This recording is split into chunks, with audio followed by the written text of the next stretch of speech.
Join Kids Hat family.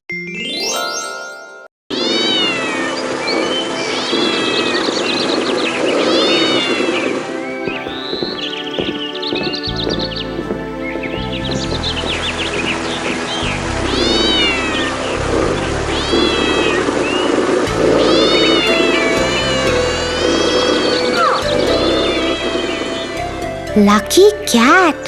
If the other boys hadn't come, she would have lost the fight. She should have just run away instead of fighting with such a big dog. She was bound to lose against a dog. I don't think so, Tofu. Dogs are more powerful than cats, Tia. Maybe so. But when you have courage and fight with intelligence, you can win against anyone.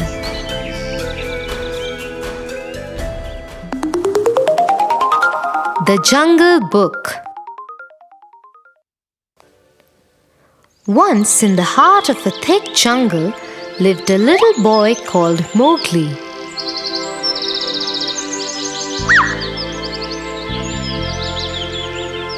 He did not belong to the jungle, as he was a human child.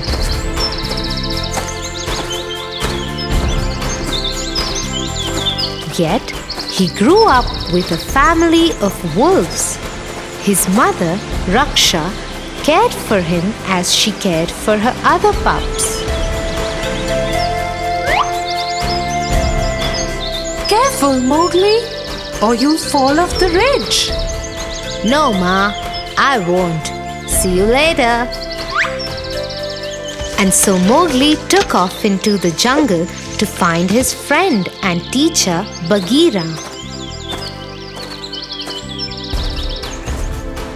When Mowgli had been a small baby, no more than a year old, he had been found and saved from the forest fire by Bagheera.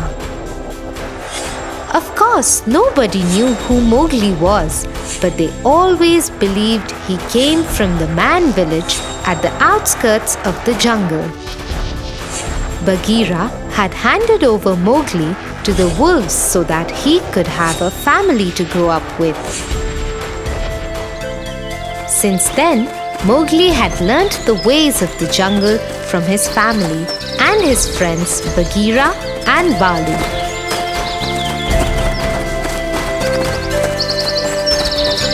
He ran like them, hunted like them, climbed trees like them, and also spoke like them. Hello, Bagheera. What are you going to teach me today? I won't be teaching you today. Today Balu has something planned for you. Let's go fishing in the river. Hello, Balu. Let me get a stick to make a spear for fishing. You don't need a spear to fish. But it makes it easier. You can't do it like that, Mowgli. That is not our way. Then how is it that I know how to make a spear, Balu? Who taught me that? As usual, Bagheera and Balu did not have an answer to Mowgli's questions. The forest fire had started and destroyed the man village.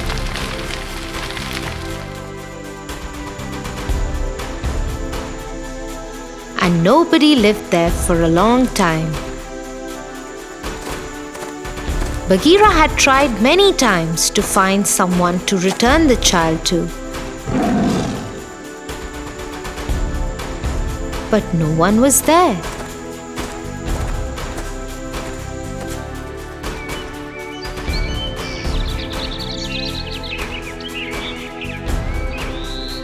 When the village settled again, the men put sharp barbed wire fences and laid traps to keep the animals at bay.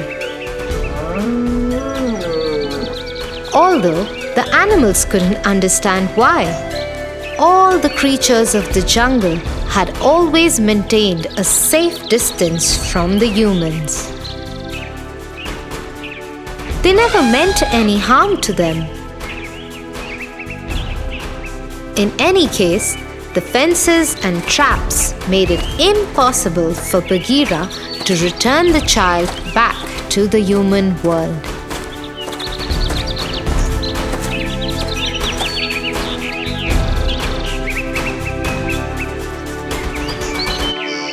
Okay, we will do it without a spear. Let's go.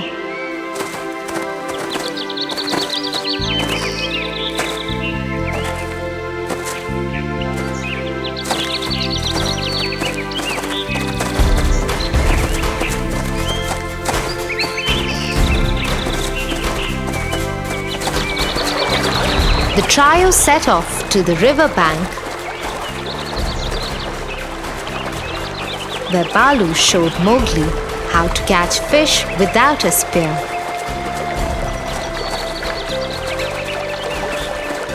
Balu would swiftly duck his head into the water and come out with fish in his mouth.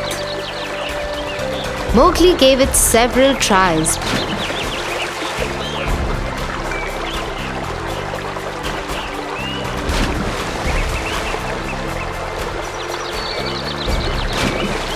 Before he was successful. The day passed in the lesson, and they decided to head back to the wolf pack.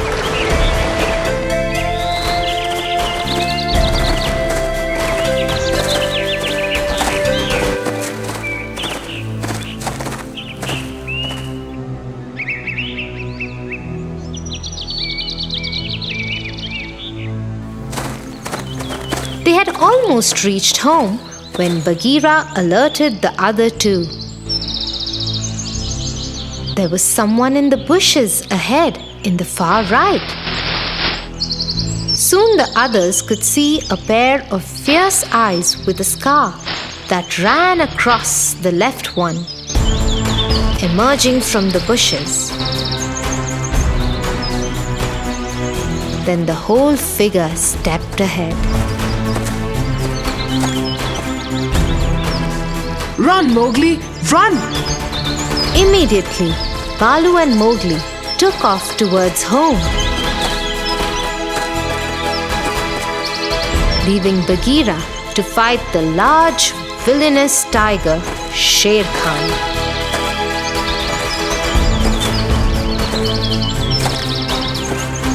Bagheera and Sher Khan immediately leapt at each other.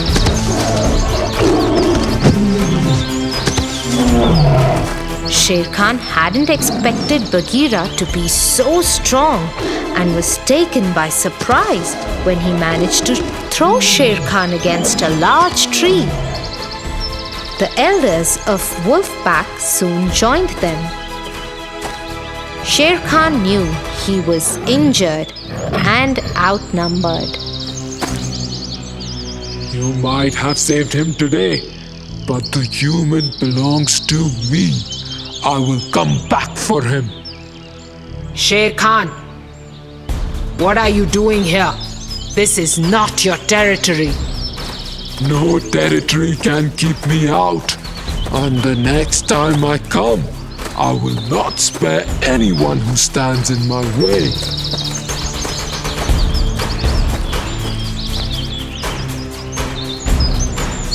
The jungle knew that Sher Khan's threats were not to be taken lightly, and soon worry spread in the wolf pack regarding Mowgli's stay and the pack's future.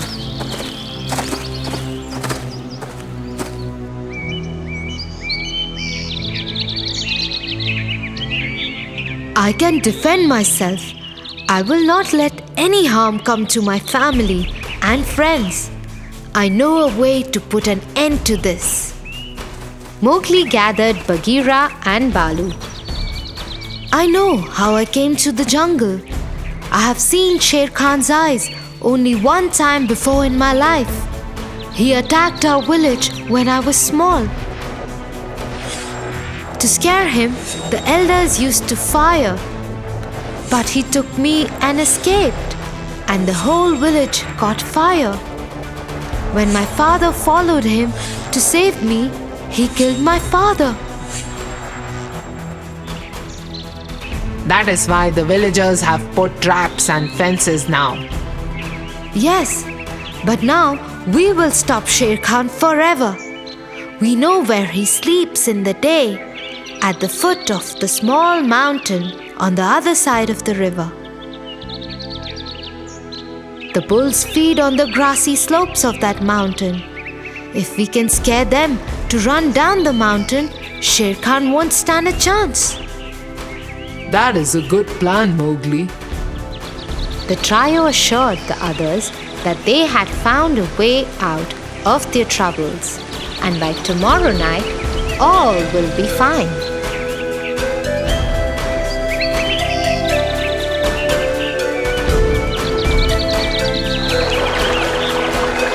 Early next morning, the three set off for the mountain.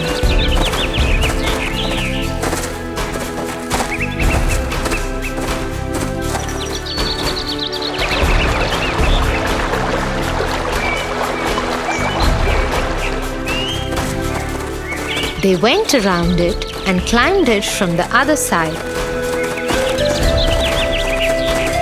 so that no one could see them coming.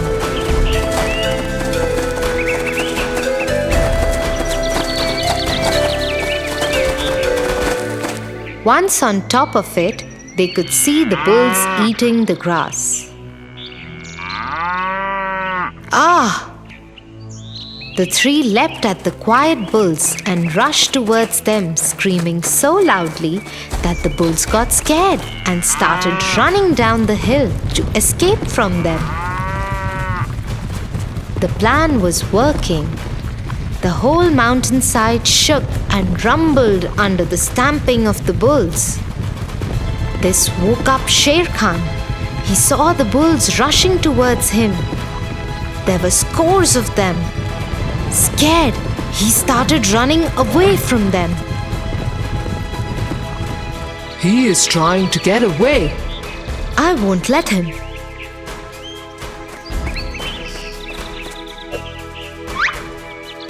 Mowgli took the tress and swung himself from branches of one tree to another.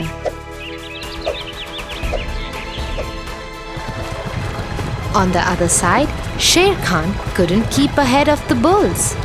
Their sharp horns poked him, and he got trampled under their feet. One would have died, but Sher Khan wasn't an ordinary tiger. He was evil, and trickery was his second nature. He latched onto the horns of one bull and tugged at him. Agitated, the bull threw him aside and over the side of the plateau. Sher Khan held to the edges of the plateau and started climbing up. He had almost made it when a small tree trunk hit him in the face. He lost his grip and fell to his death. It was Mowgli. He had reached the spot and found a small tree uprooted by the bull stampede. With his quick thinking, he had thrown Sher Khan to his end.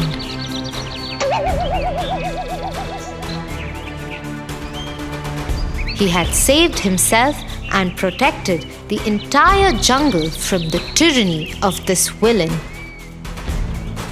Bagheera, Balu, and Mowgli returned to the wolf pack, where everyone rejoiced on hearing what had happened. So you see, Tofu, to win, you don't always have to be the strongest. If you have courage and think intelligently, you can win against anyone. Yes, Tia. Now I understand what you meant. Shall we go down and play with our friends now? Yes, let's go.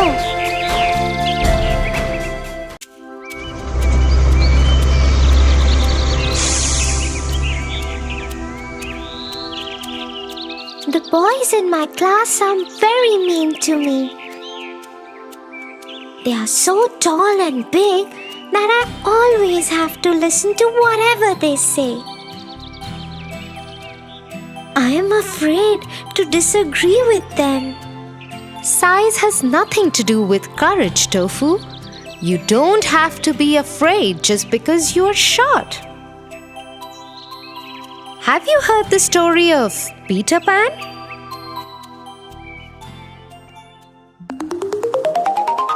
Peter Pan.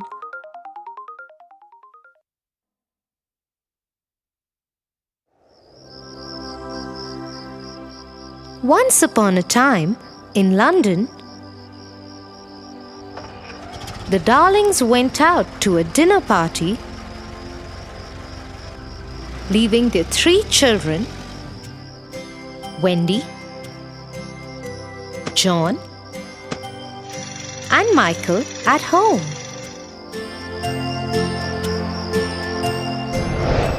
After Wendy had tucked her younger brothers, John and Michael, to bed, she went to read a book.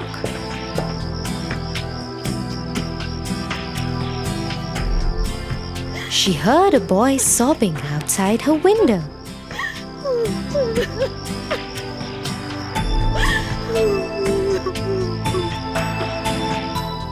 He was flying.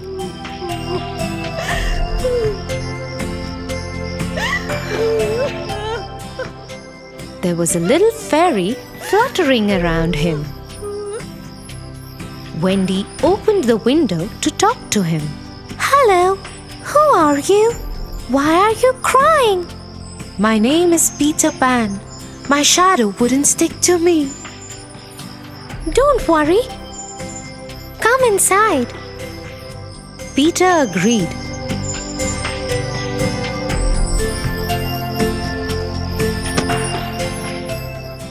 Wendy took his shadow and sewed it to his shoe tips. Now his shadow followed him wherever Peter Pan went. He was delighted. "Thank you so much. Why don't you come with me to my home, the Neverland? I live there with my fairy Tinkerbell." "Oh, what a wonderful idea! Let me wake up John and Michael too. Could you teach us how to fly?" "Yes, of course. Get them. We will all fly together." And so it was. 5 little figures flew out of the window of the Darlings and headed towards Neverland. As they flew over the island, Peter Pan told the children more about his homeland. That island is Neverland. All the children who get lost come and stay with Tinkerbell and me. The Indians also live in Neverland. The mermaids live in the lagoon around the island. And a very mean pirate called Captain Hook keeps troubling everyone. Captain Hook? Yes, a crocodile bit off his one arm. So the captain had to put a hook in its place. Since then, he's afraid of crocodiles. And rightly so. If the crocodile ever found Captain Hook, it will eat up the rest of what it couldn't eat the last time. Soon they landed on the island. And to the surprise of Wendy, John, and Michael, Peter Pan led them in through a small opening in a tree. Inside the tree was a large room with children inside it. Some were huddled by the fire in a corner, and some were playing amongst themselves. Their faces lit up when they saw Peter Pan, Tinkerbell, and their guests. "Hello, everyone. This is Wendy, John, and Michael. They will be staying with us from now on. Hello, Wendy, John, and Michael.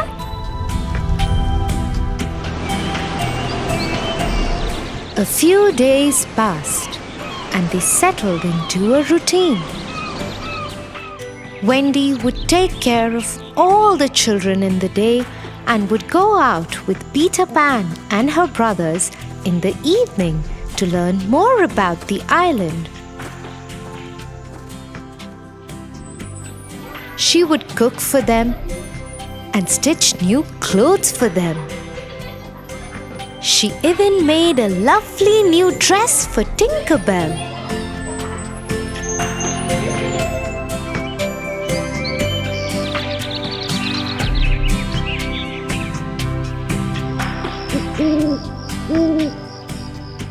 One evening, as they were out exploring the island, Peter Pan warned everyone and said, Hide! Hide!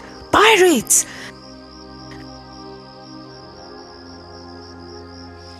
And they've kidnapped the Indian princess, Tiger Lily. They've kept her there, tied up by the rocks near the water. Peter was afraid, and the princess would drown if she fell into the water. So, in a voice that sounded like Captain Hook, he shouted instructions to the pirates who guarded her. You fools! Let her go at once! Do it before I come there, or else I will throw each one of you into the water. The pirates got scared and immediately released the princess. She quickly dived into the water and swam to safety of her home.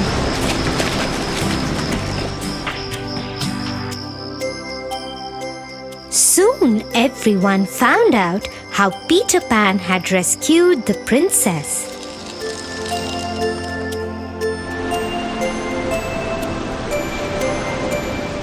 When Captain Hook found out how Peter Pan had tricked his men, he was furious and swore to have his revenge.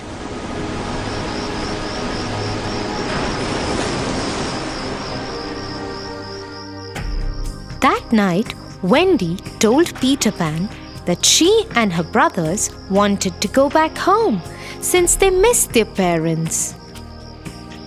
She said if the lost children could also return to her world, they could find nice homes for them. Peter Pan didn't want to leave Neverland. But for the sake of the lost children, he agreed, although a bit sadly. He would miss his friends dearly.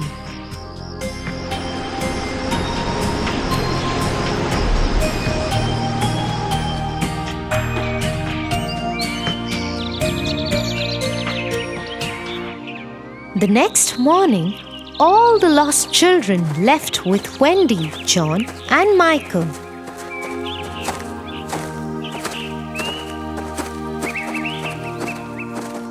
But on the way, Captain Hook and his men kidnapped all of them. He tied them and kept them on one of his ships.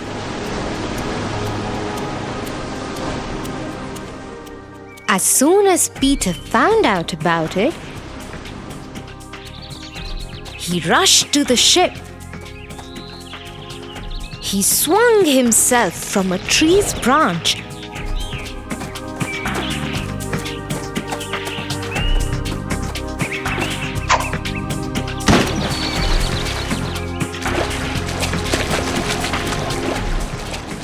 and onto the deck of the ship, where all the children were tied up.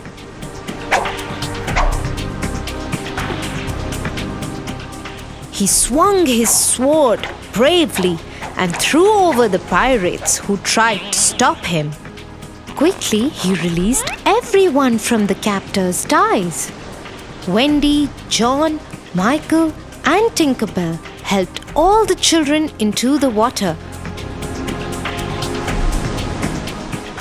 where their friends from the Indian camp were ready with smaller boats to take them to safety.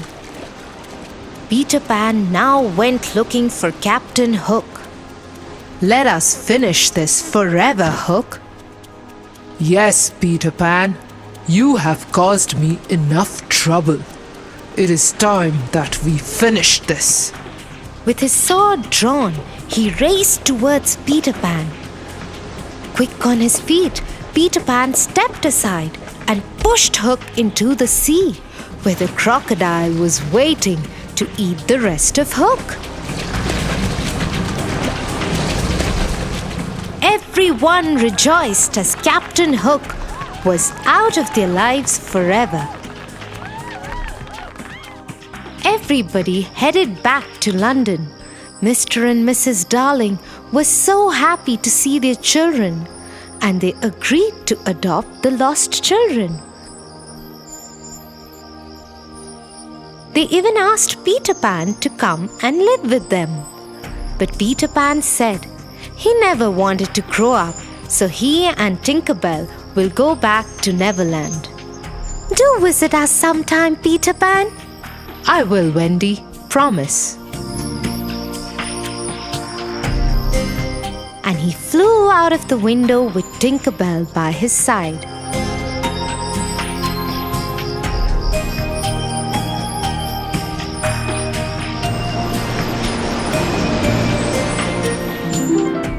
Thank you, dear. I feel much better. The next time the boys are mean to me, I will find a nice way out. Very good, Tofu. Now come, I can see Mom's car right there.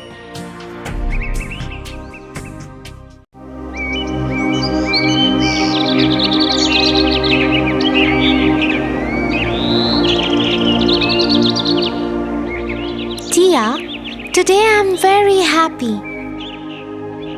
I met one of my friends who was acting all greedy and selfish in class.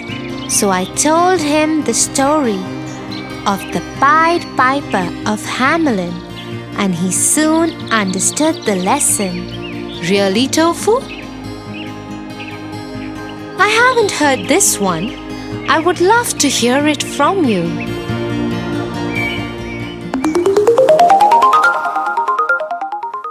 The Pied Piper of Hamelin. Once upon a time, there was a town named Hamelin.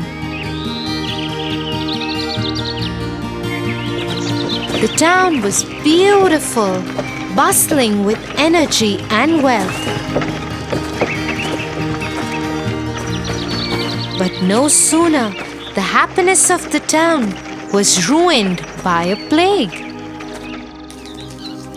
Plague of rats.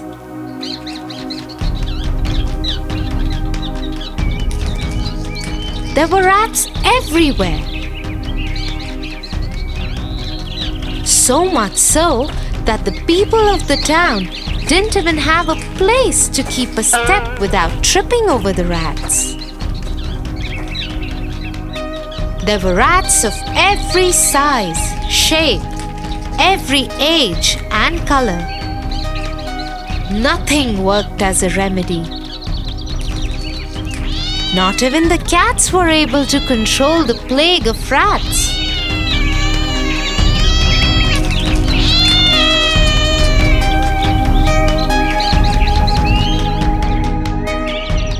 Giving up, the authorities decided to announce a reward of 10 bags of gold to anyone who could help to get rid of the rats.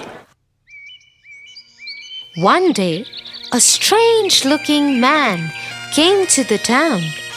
He was dressed in their traditional dress, but all red in color, with a long, peculiar nose and big, wide eyes. He adorned his head with a feather in his hat.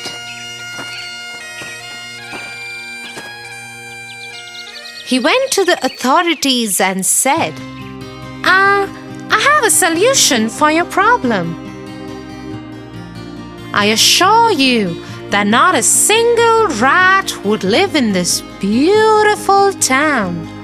But I want 10 gold bags that you have promised as prize. The authorities were not very sure of his commitment, but still allowed him to give it a try, as they had no other option. Soon, the strange-looking man took out a Pied Piper from his pocket and started playing a very strange tune. Within no time, all the rats started coming out and following him.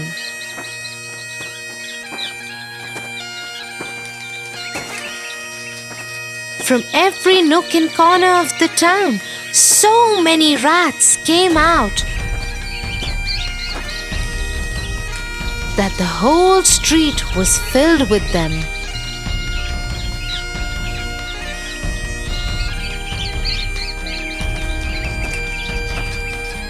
Very strangely, the rats started following the Pied Piper, who was playing the strangest tune ever heard.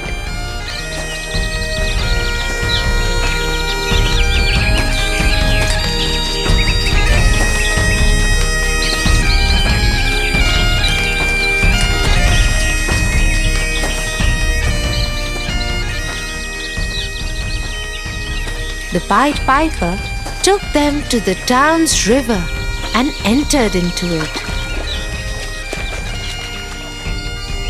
In no time, all the rats, mesmerized by his tune, fell into the river and drowned. There were rejoices in the town, celebrations all over. Soon, the Pied Piper went to the authorities to claim his prize money. But since their work was done and they thought that this plague would never return, they shunned him off and asked him to leave without giving him a single penny. What selfish people are these? I did them a favor, freed them from such a bad epidemic, and all they could care was to be greedy and ungrateful? Now look how I will teach these selfish people a lesson. The Pied Piper took out his pipe once again and started playing another strange tune.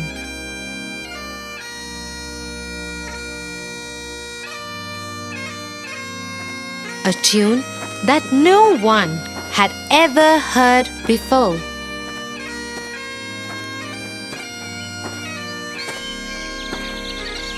In no time, all the children of the town, mesmerized by the music, started following the Pied Piper.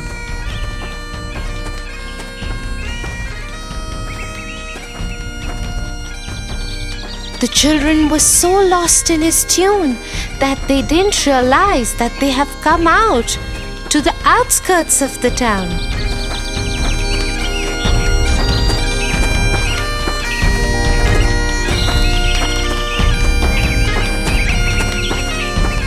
The Pied Piper took them to a cave and let them in. He kept playing the tune till all the children were inside the cave. He then closed the cave with a huge stone. Only 2 kids were left in the entire town. A boy who was hard of hearing and a girl who had hurt her legs so badly that she couldn't keep up the pace with the rest of the kids.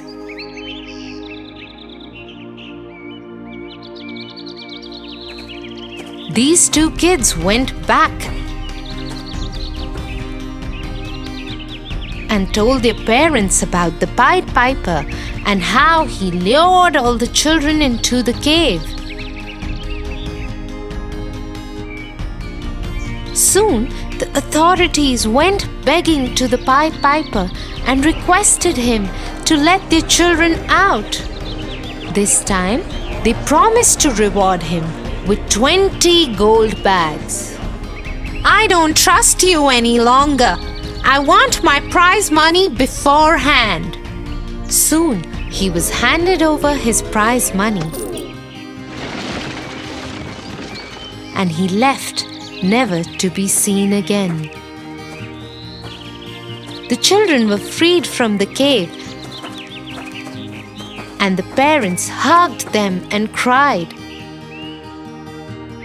Watching this, the authorities said, We surely have learned a lesson. This man came out of nowhere and saved us from an epidemic. All that we did in return was to be selfish and ungrateful. He surely taught us a lesson of not to be greedy and selfish.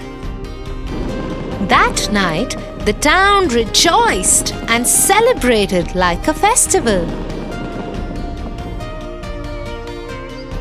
It's still said that in the town of Hamelin, if you ever go and listen carefully, you might hear the beautiful sound of the Pied Piper.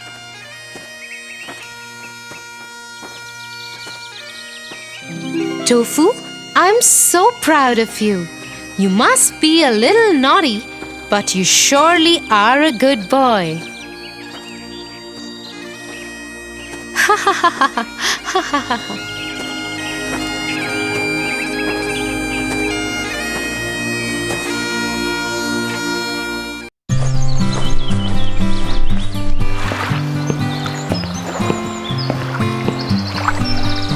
Tia, you recite so many stories to me that are full of morals, but you have never recited your favorite story to me. Which one is it?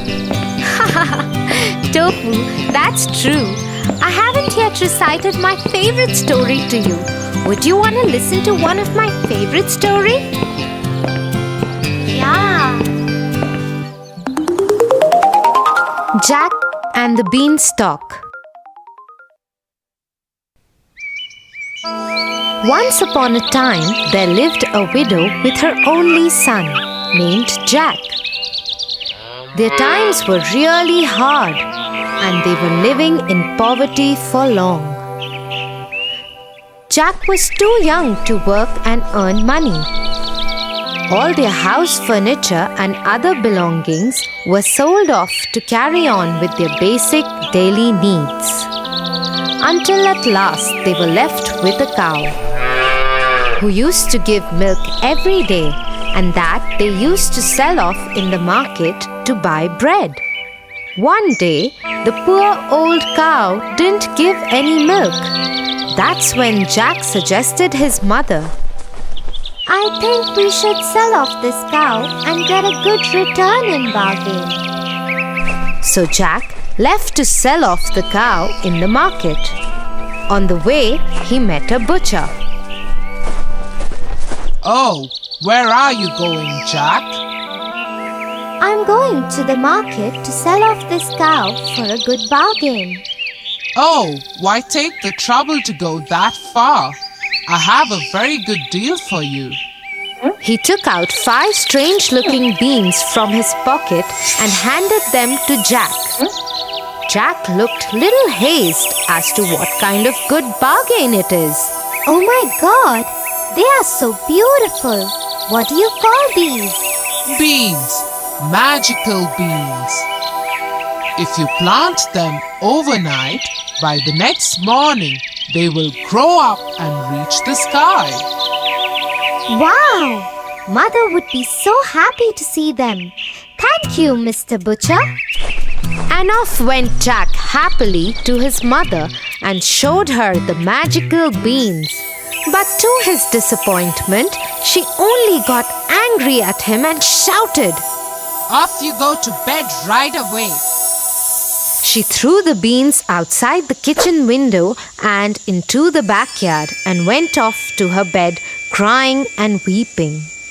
The next morning, when Jack woke up, he saw outside his window, and to his surprise, he saw a great beanstalk reaching up to the sky. Oh my god!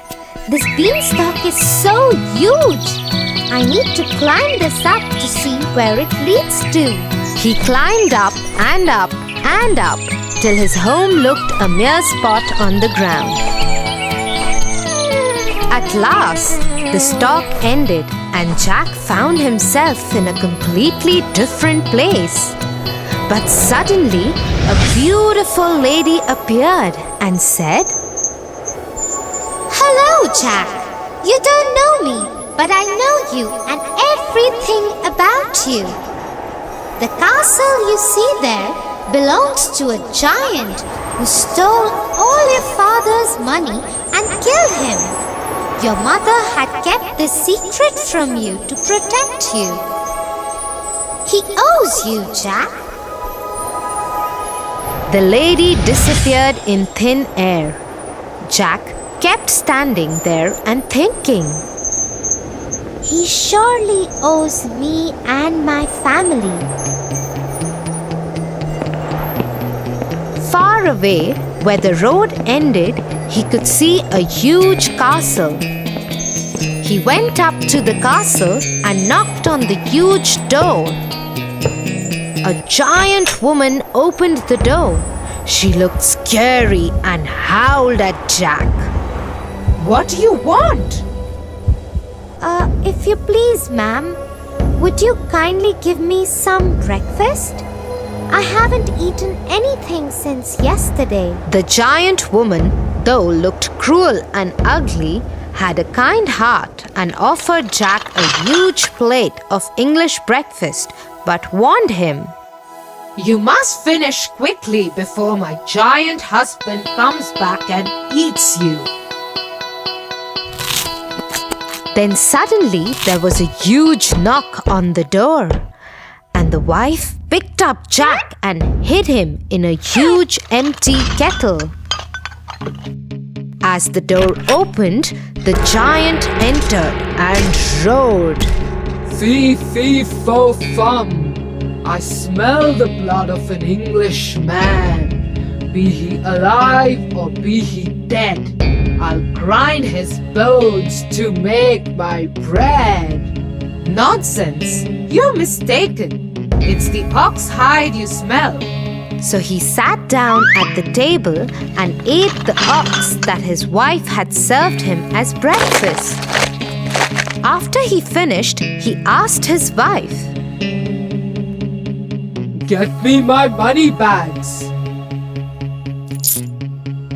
He started counting his money, but he was so sleepy that he slept on the table. The whole room was roaring with his snore. Jack, taking an opportunity of this time, got out of the kettle, picked up the money bags and ran towards the door. Before the giant woke up, he climbed down the beanstalk and to his cottage and did not look back even once. He took a sigh of relief and ran to his mother. Mother, look what I got. We are rich now. The mother and the son lived quite comfortably. Till one afternoon, when his mother was away, he decided to go up to the giant's castle and see what was happening there. So he climbed up the beanstalk and reached the castle. There, standing at the door, he saw the giant's wife again. But she didn't recognize him because he was dressed impeccably this time. If you please, ma'am, He said, will you give me some breakfast? Run away, you little boy. Last time a boy came, he stole my husband's money bags. But since she was kind-hearted, she offered Jack breakfast. At that very moment, the giant knocked on the door and quickly she hid Jack in the oven.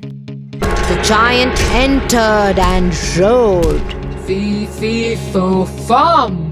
I smell the blood of an Englishman. Be he alive or be he dead, I'll grind his bones to make my bread. But the giant's wife once again assured him that he is mistaken and offered him his huge breakfast to eat.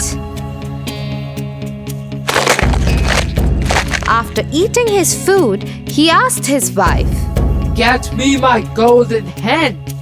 The wife got the hen, and the giant roared in his voice. Lay!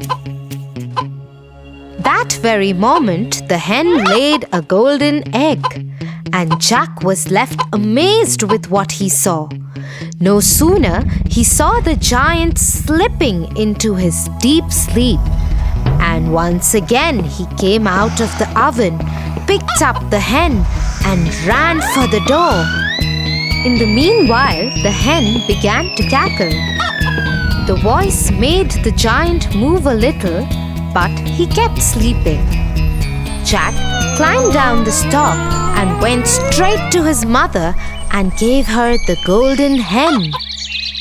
The mother and the boy were so rich that they had money greater than even what they could spend. One day, he was sitting idle.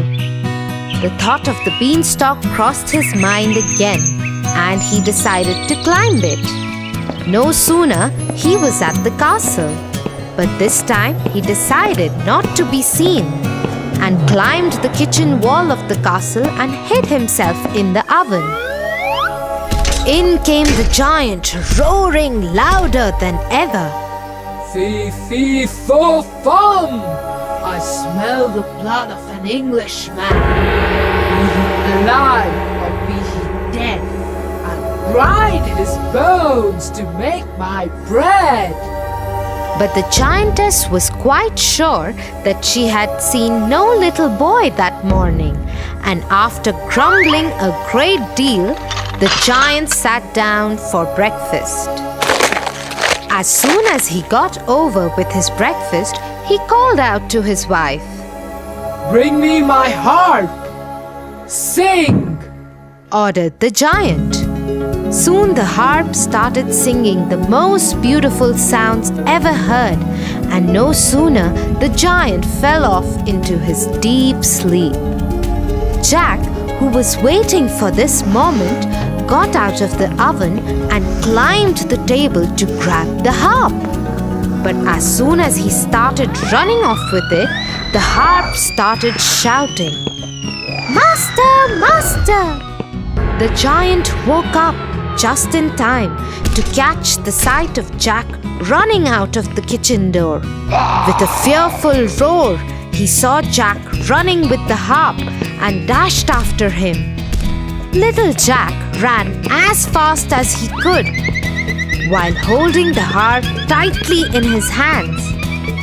The giant, taking terribly long strides, gained on Jack, and he would have been caught if Giant had not slipped over a boulder. Before he could pick himself up, Jack began to climb down the beanstalk, and when the giant arrived at the edge, he was nearly halfway to the cottage. The giant began to climb down too, but as soon as Jack saw him coming, he called out, "Mother, bring an axe!" The widow hurried out with the chopper. Jack had no sooner reached the ground than he cut the beanstalk right in two.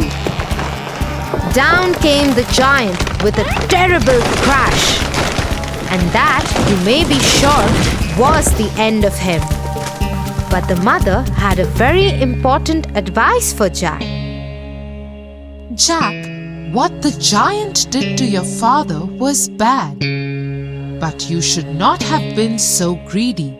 He reaped what he sowed, but greed is also a bad deed. Jack agreed to his mother and promised to never be greedy again, and they lived happily ever after. Wow, Tia, that was such an adventurous story. Yeah, Tofu, and do you know why it was my favorite story? No? Tell me.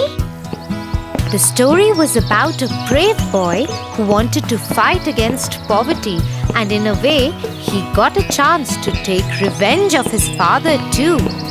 But in the process, he forgot that harming the giant again and again was not ethical, and stealing from the giant's house was also against his morals.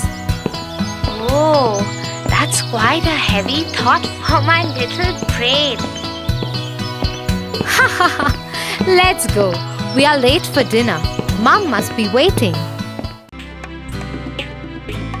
For your favorite rhymes, stories, and more, join Kids Hut family. Subscribe here.